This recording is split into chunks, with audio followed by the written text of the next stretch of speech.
हमारे प्रमुख सचिव श्री मनदीप भंडारी, प्रांजल पार्थ लाथास course director, Shri Rahul course director, Shri Vaibhav Kohli, भारतीय रेल परिवहन प्रबंधन संस्थान से प्रशिक्षण प्राप्त करके आए हुए सभी अधिकारी प्रशिक्षु, सबसे पहले मैं आप सबका लोक भवन में स्वागत करता हूं। आप सभी लोग ऐसे समय में सेवा में प्रवेश करने जा रहे हैं जब भारत बहुत तीव्र गति से परिवर्तित हो रहा है और भारतीय रेलवे भी इस परिवर्तन की अग्रिम पंक्ति में खड़े होने की कोशिश कर रही है।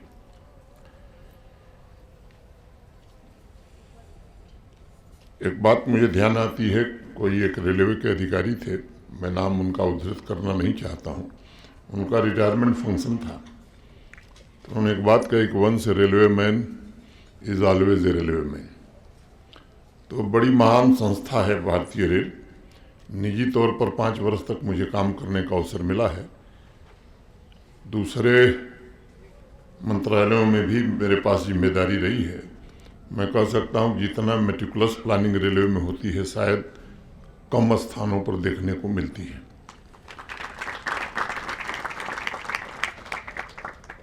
मुझे लगता है कि 2-3 बातें मैं आपसे साझा करना चाहूँगा।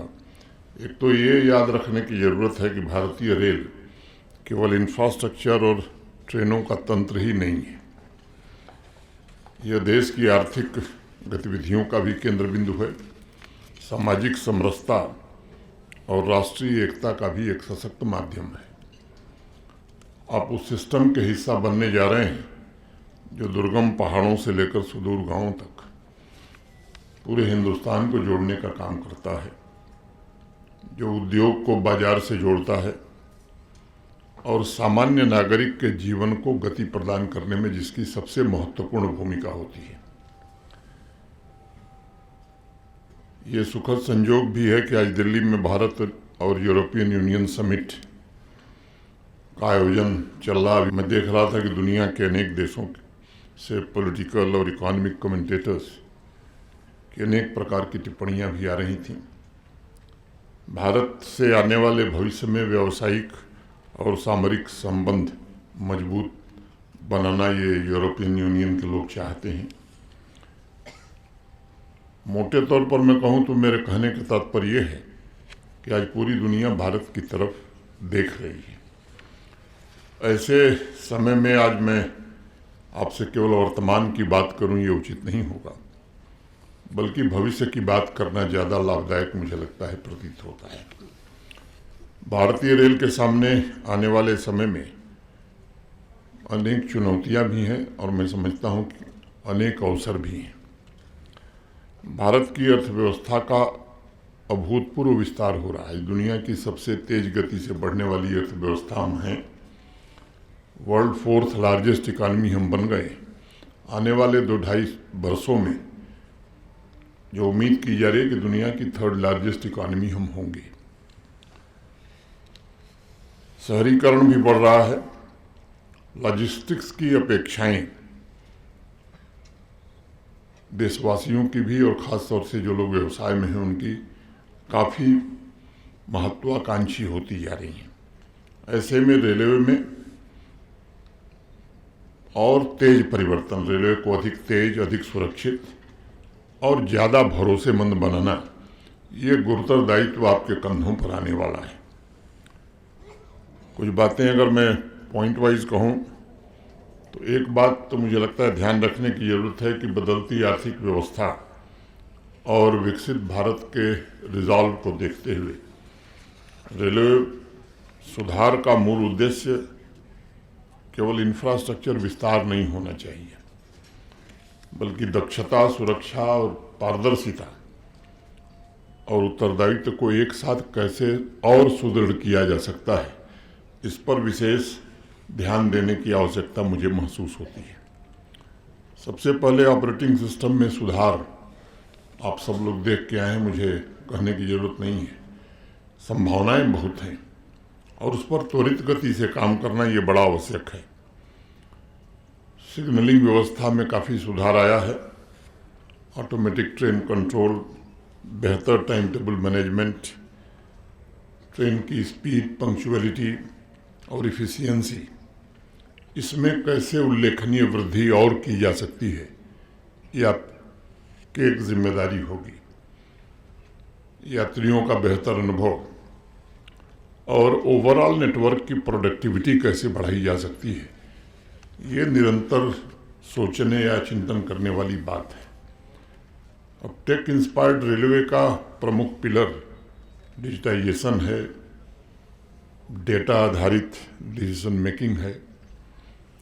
रेलवे के पास विशाल मात्रा में ऑपरेशंस हैं, पैसेंजर के भी, फ्रेट के भी, और इन दोनों से जुड़े हुए डेटा भी बड़ी मात्रा में उपलब्ध हैं।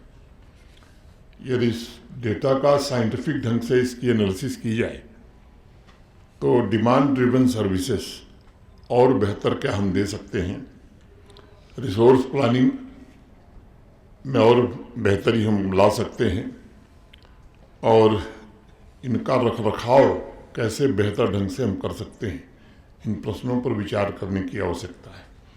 और जब इन प्रश्नों पर हम विचार करेंगे तो स्वाभाविक रूप से जो एक्सीडेंट होते हैं, कमी नहीं आएगी।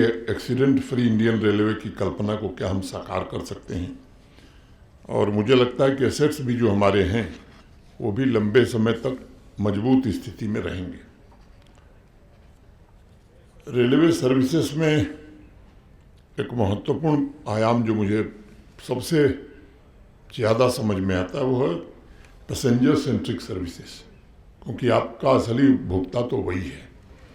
छोटे से लेकर बड़े शहर तक स्मार्ट टिकटिंग, रियल टाइम सूचना प्रणाली, डिजिटल शिकायत निवारण, कैशलेस भुगतान, ये अनेक व्यवस्थाएं बनाई गई। समय के साथ इन व्यवस्थाओं में परिवर्तन आवश्यक होता है। इसे और कैसे अधिक सुलभ और भरोसेमंद कैसे हम बना सकते हैं, इस पर विचार करने की आवश्यकता है। टेक्नोलॉजी के माध्यम से रेलवे अब केवल ट्रांसपोर्टेशन सर्विस प्रोवाइडर नहीं है, बल्कि मॉडर्न सर्विस ऑर्गेनाइजेशन के रूप में क्या हम भारतीय रेल को तब्दील कर पाएंगे। फ्रेट के क्षेत्र में जो असली मैं कहूँ कि रेलवे की आमदनी का सबसे बड़ा जरिया है, उसमें भी और सुधार और अधिक टेक्नोलॉजी का उपयोग हम कैसे कर सकते हैं। फ्रेट कॉरिडोर बने हैं, आवश्यकता और है। लॉजिस्टिक्स की बात अभी पहले प्रशिक्षु अधिकारी ने बताई।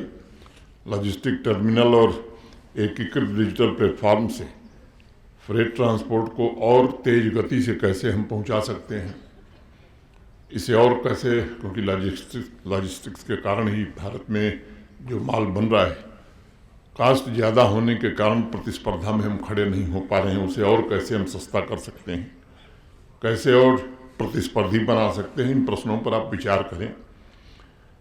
स्वाभाविक रूप से इससे उद्योगों की लागत घटेगी, और जब उद्योगों की लागत घटेगी तो नेचुरली इंडियन इकोनॉमी को बड़ा बल मिलेगा।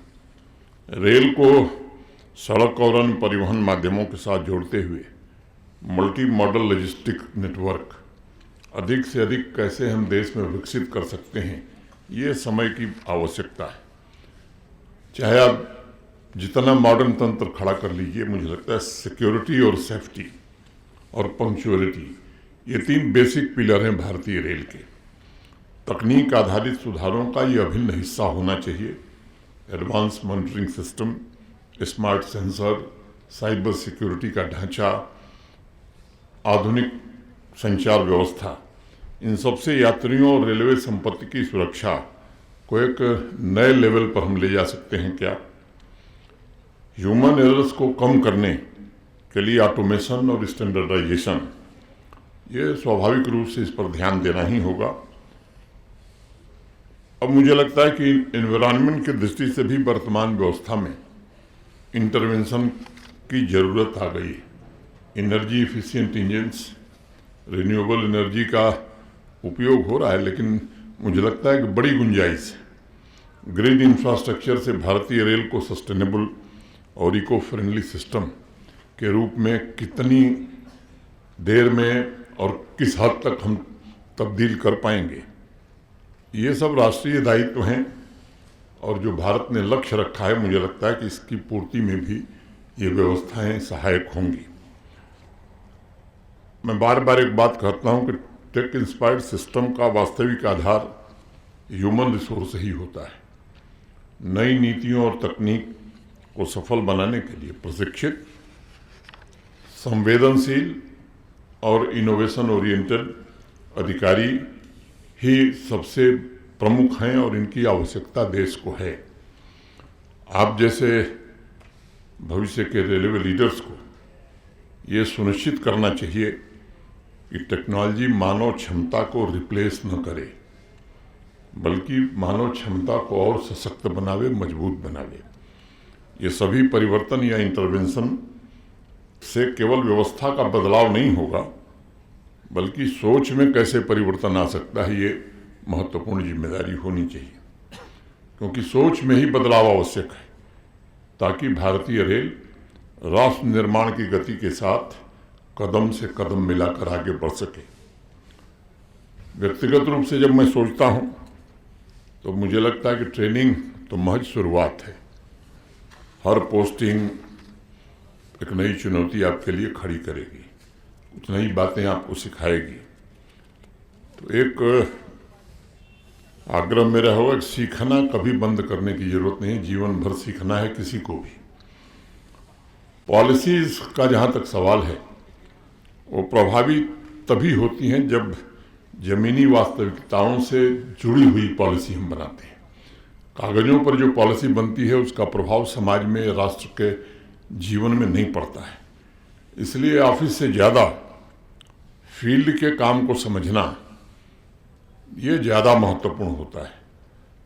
अब आप विचार करिए, आज़ादी के लंबे समय बाद 7 दशक बीत गए हैं, कश्मीर अब जाकर के भारतीय रेल से जुड़ सका है।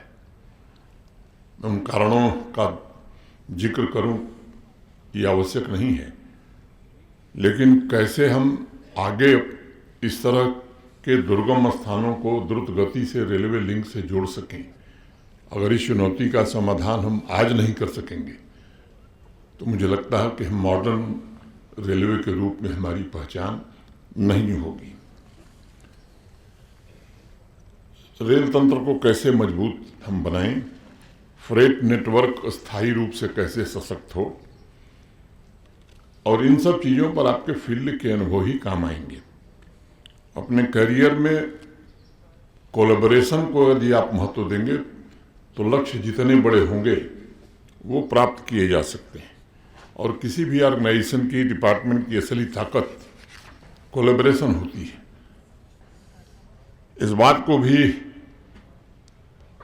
मुझे लगता है कि ध्यान में रखने की जरूरत है कि किसी भी इंसान की सबसे बड़ी पूंजी उसका चरित्र होती है। आपको अपनी जिम्मेदारी को ईमानदारी और ट्रांसपेरेंट तरीके से निभाना है। और जैसा एक आपके प्रशिक्षु अधिकारी ने कहा, राष्ट्रहित सर्वोपरि है, ये भाव मैं समझता हूँ सबके मन में होनी चाहिए। हर एक फाइल, हर एक निर्णय, हर एक आपका आदेश, इसका अंतिम उद्देश्य क्या होना चाहिए? क्या कुछ लोगों का जीवन इससे हम बदल पा रहे हैं? क्या राष्ट्र की सेवा इसके माध्यम से हो पा रही है? क्या विकसित भारत के निर्माण में हमारे इस एक निर्णय से कुछ भी, थोड़ा भी मदद मिल रही है? राम सेतु का बड़ा प्रसिद्ध किस्सा आप सब जानते हैं। जब प्रभु श्री राम अयोध्या, जब श्रीलंका जा रहे थे तो बंदर भालू सब थे, राम सेतु बनाया जा रहा था, तो कोई पत्थर ला रहा था, कोई कुछ ला रहा था। गिलहरी थी बेचारी, तो वो अपनी पूंछ को पानी में भिगोती थी और बालू पर पटक करके और उसे बालू ले जा करके राम सेतु जहाँ बन रहा था तो उस पर बालू का छिड़काव करती थी। तो मुझे लगता है कि कम से कम ये तो हमें जरूर विचार करना चाहिए कि हमारा योगदान हो रहा है कि नहीं हो रहा है।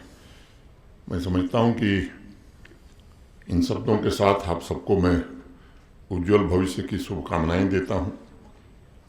राष्ट्र आपकी सेवाओं की प्रतीक्षा कर रहा है और मैं उम्मीद करता हूँ कि कड़ी मेहनत के बाद आपने जो स्थान हासिल किया है वो निश्चित रूप से राष्ट्र के निर्माण में अपना पूरा योगदान आप सब दें।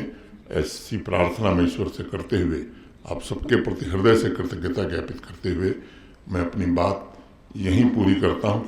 आप सबको धन्यवाद। जय हिंद, जय भारत और जय भारतीय रेल।